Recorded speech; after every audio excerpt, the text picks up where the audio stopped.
Assalamualaikum warahmatullahi wabarakatuh. Perkenalkan, nama saya dari Gilang Saputra NPM 19430010. Dalam video kali ini saya akan memberikan tanggapan tentang keamanan informasi di dalam buku panduan SNI ISO Eichi yang sudah saya tonton video sebelumnya. Eh, Untuk selanjutnya itu pentingnya menjaga informasi. Perkembangan sebuah teknologi saat ini memanglah sangat berpengaruh bagi kemajuan Indonesia. Maka dari itu, perlunya kesadaran diri untuk menjaga setiap informasi dan data yang kita miliki. Jangan sampai data-data tersebut bisa jatuh ke tangan orang atau ke tangan yang berniat jahat pada kita. Eh, di sebuah negara Indonesia ini terdapat sebuah kebijakan yang berisi panduan dalam buku SNI ISO IC 27001 2013. Dan setiap informasi yang kita ketahui jika dalam dunia teknologi terdapat sebuah layanan atau sistem yang bernama ISMS atau bisa kita artikan sebagai Information Security Management System. Nah, jadi setiap ISMS ini, setiap kita mendapatkan informasi atau menyebarkan informasi, itu bisa dilindungi oleh layanan ISMS ini. Nah, dalam Indonesia ini terdapat komposisi standar manajemen keamanan informasi yang paling banyak, yaitu keamanan IT 40%, selebihnya adalah seperti 30%-nya manajemen sistem, 20%-nya keamanan fisik, 10%-nya terdapat pengelolaan kelanjutan. Nah, mengapa demikian? Karena saat ini hampir seluruh tindakan di dunia ini sudah menggunakan teknologi yang begitu canggih. Apa-apa serba online. Baik itu membeli barang, melakukan pembayaran yang lain, memesan hal-hal yang semacamnya, yang biasanya kita lakukan secara offline, gini bisa dilakukan dengan secara online. Untuk itu, data-data yang kita miliki di sini kita harus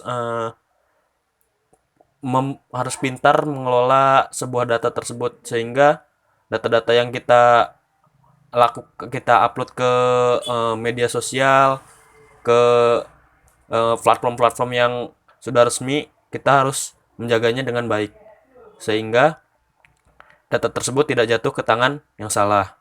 Nah, informasi ini juga bisa kita artikan sebagai aset atau barang yang begitu berharga ya, baik itu seperti keluarga, mobil, gedung, kendaraan, dan sebagainya. Informasi ini adalah sebuah aset yang berharga, sehingga kita harus pintar-pintar mengambil informasi dari manapun agar bisa kita kelola dengan baik. Jika tidak bisa mengelolanya, maka kita akan jatuh ke jalan yang salah dari informasi tersebut. Nah, untuk yang pertama itu ada kerahasiaan.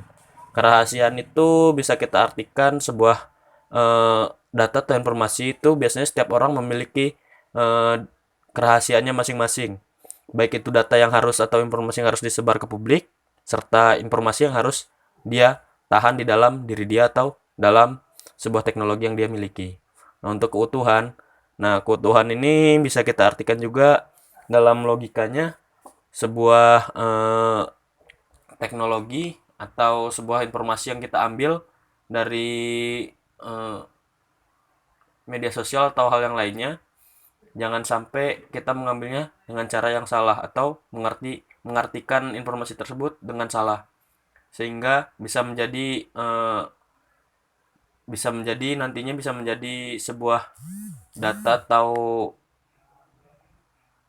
berita hoax sehingga bisa terjadinya keutuhan ini bisa hancur atau kita bisa artikan sebagai integrity. Nah, untuk ketersediaan, nah biasanya negara juga harus sedia atau siap melayani orang-orang yang terkena berita hoax atau orang yang menyebar berita hoax ini bisa kita tangani dengan ketersediaan ini, maka negara harus siap dalam melakukan tindakan hukum kepada orang yang menyebarkan berita hoax.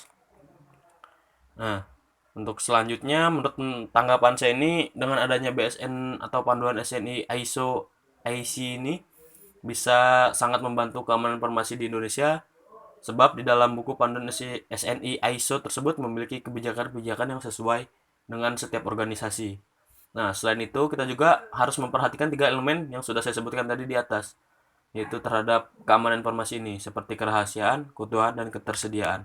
Mungkin hanya itu saja yang dapat saya sampaikan. Apabila video ini yang saya buat terdapat kesalahan atau penjelasan yang kurang jelas, Saya mohon maaf karena kesempurnaan hanya milik Allah Subhanahu wa taala. Saya akhiri, wassalamualaikum warahmatullahi wabarakatuh.